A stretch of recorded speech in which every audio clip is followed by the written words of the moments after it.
natin. Mga discipline tao yan. Nagpabalita mula sa frontline, Gary De Leon.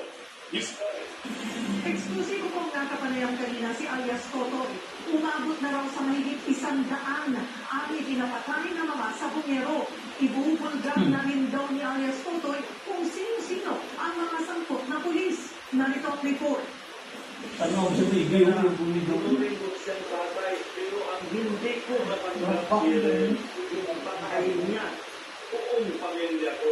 Mensahe ito ni Julie Dondon Patidongan o alias Totoy sa negosyante si Atong Ang.